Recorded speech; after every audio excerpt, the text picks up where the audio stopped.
காஷ்மீரில் பாகிஸ்தான் தீவிரவாதிகள் நடத்திய தாக்குதல் இந்தியா முழுவதும் உலுக்கிவிட்டது.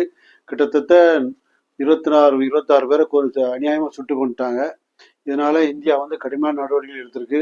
5 முக்கிய நடவடிக்கை, அதாவது எல்லையை மூடிட்டாங்க, அங்குள்ள தூரத்தை காலி பண்ணிட்டாங்க, இங்குள்ள தூரம் அங்கே உள்ளவங்க வெளியேற்ற சொல்லிட்டாங்க, விசா தர முடியாதுன்னு சொல்லி இந்த மாதிரிலாம் வாகா எல்லையை மூடியாச்சு.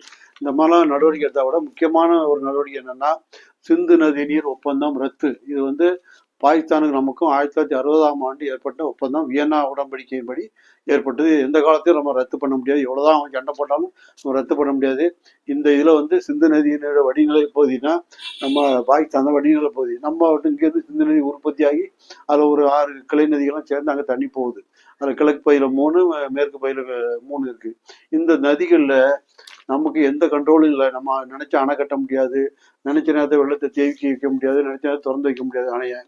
ஆனால் இப்போ அந்த ரத்து பண்ணிட்டனால நம்ம இந்தியா நினைச்ச என்னனாலும் பண்ணலாம். அங்கே கிஷன் கங்கான்னு பெரிய அணை இருக்காங்க. அதில் அந்த அணையை தூர் வாரது கூட மழை காலத்துலாம், ஆகஸ்ட் மாதம் மழை காலத்துலாம் பண்ணணும், மற்ற நேரத்தில் பண்ண முடியாதுன்னு சொல்லி பாகிஸ்தான் சொல்லுவோம். ஏன்னா அந்த ஒப்பந்தத்தில் அப்படி இருக்கு அது. ஆனால் இன்னும் அந்த மாதிரி இல்லை. நம்ம நினைச்ச நேரம் தண்ணியை திறந்து விடலாம், பெரிய பிரச்சனை பண்ணலாம். நம்ம இப்போ பாகிஸ்தானுக்கு அறுவடை காலம் தொடங்கும் போது, அதாவது இந்த விதைப்பு காலம் தொடங்கும் போது நம்ம தண்ணி திறந்து விட்டோம்னு வைங்க, அவ்வளோதான், விவசாயம் காலி.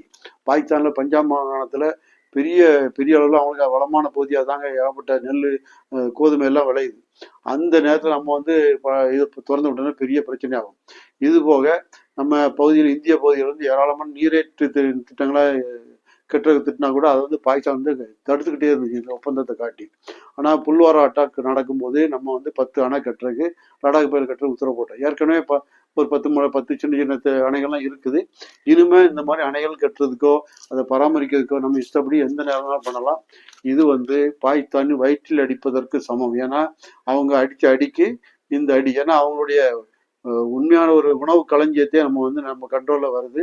நம்ம நினைச்சா தண்ணி விடலாம், இல்லாட்டா வெள்ளத்தை, இத்தனைக்கும் வெள்ளம் பற்றிய தகவல்கள் கூட அவங்களுக்கு கொடுக்க வேண்டிய அவசியம் இல்லை. முன்னாலாம் இங்கே வெள்ளம் உடனே தகவல் கொடுத்துருவாங்க, அவங்க சரி பண்ணிக்கிடுவாங்க. இப்போ அதெல்லாம் கிடையாது.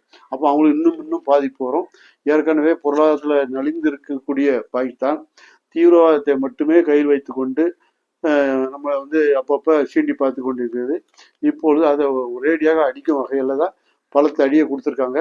இதனால என்ன விளைவும் சந்திக்கிறதா நம்ம முப்படைகள்லாம் தயார் பண்ணி வச்சிருக்காங்க.